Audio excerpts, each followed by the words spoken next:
हिमाचल विधानसभा monsoon सत्र के दूसरे दिन सदन में विपक्ष की ओर से विभिन्न मुद्दों को उठाया गया। विपक्ष ने करुणामूलक आश्रितों को नौकरियां, आपदा और कर्मचारियों के एरियर और डीए के मुद्दे को सदन में उठाया। इसे लेकर नेता प्रतिपक्ष जयराम ठाकुर ने बयान दिया। उन्होंने कहा कि करुणामूलक आश्रितों को नौकरियां तुरंत मिलनी चाहिए और नियमों में भी सरकार संशोधन करे। देखिए, कर्मचारी अपने लोकतांत्रिक अधिकार के अनुरूप मांग कर रहे हैं। मैं समझता हूं कि उसको दबाने की आवश्यकता नहीं है। और जो मुख्यमंत्री जी तो बार बार इस बात को कहते हैं कि हम कर्मचारी हितैषी हैं, और अभी 20 महीने का छोटा सा कार्यकाल इनका पूरा हुआ और 20 महीने के अंदर ही कर्मचारी जो है वो काले बिल्ले लगा करके जो है वो अपना रोष प्रकट कर रहे हैं।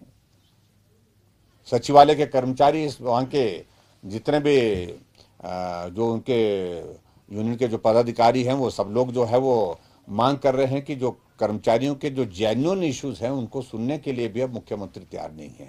देखिए, कर्मचारी अपने लोकतांत्रिक अधिकार के अनुरूप मांग कर रहे हैं। मैं समझता हूं कि उसको दबाने की आवश्यकता नहीं है।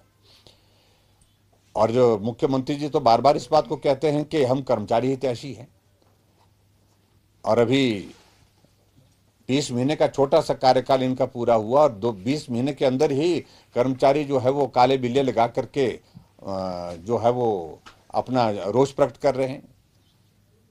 सचिवालय के कर्मचारी, वहाँ के जितने भी जो उनके यूनियन के जो पदाधिकारी हैं, वो सब लोग जो है वो मांग कर रहे हैं कि जो कर्मचारियों के जो जेन्युइन इश्यूज हैं उनको सुनने के लिए भी अब मुख्यमंत्री तैयार नहीं है। देखिए, इस बात को लेकर के बड़ा मैं साफ कह रहा हूं कि हिमाचल प्रदेश में करुणामूलक आधार पर अगर नौकरियां सबसे ज़्यादा दी हैं तो भारतीय जनता पार्टी की पूर्व सरकार ने दी है। जब हम सत्ता में थे तो शुरू के दौर में मैंने इस बात को देखा कि इसमें जो नियम बनाए गए हैं, जो रूल्स का जो प्रोविज़न किया गया है, उसमें संशोधन करने की आवश्यकता है, और उसमें हमने किए भी।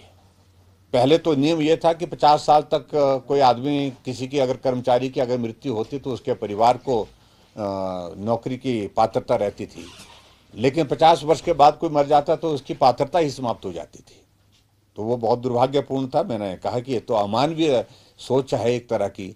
आदमी की मौत, जिंदगी जो है वो आदमी के हाथ में नहीं है, और इसलिए हमने तय किया कि 58 साल तक कर्मचारी अंतिम सर्विंग डे भी अगर उसकी मृत्यु होती है तो भी उसके परिवार का कोई सदस्य जो है वो नौकरी के लिए पात्र होगा।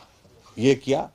उसके आयु सीमा के साथ साथ में उनकी जो पर्टिकुलरली जो आय सीमा, उसमें भी हमने परिवर्तन किया, और उस कारण से 6000 में से लगभग 5000 के करीब, 4500 से ज़्यादा बेरोजगारों को हमने नौकरी दी, जो अभी तक का हाईएस्ट आंकड़ा है हिमाचल प्रदेश में करुणामूलक आधार पर।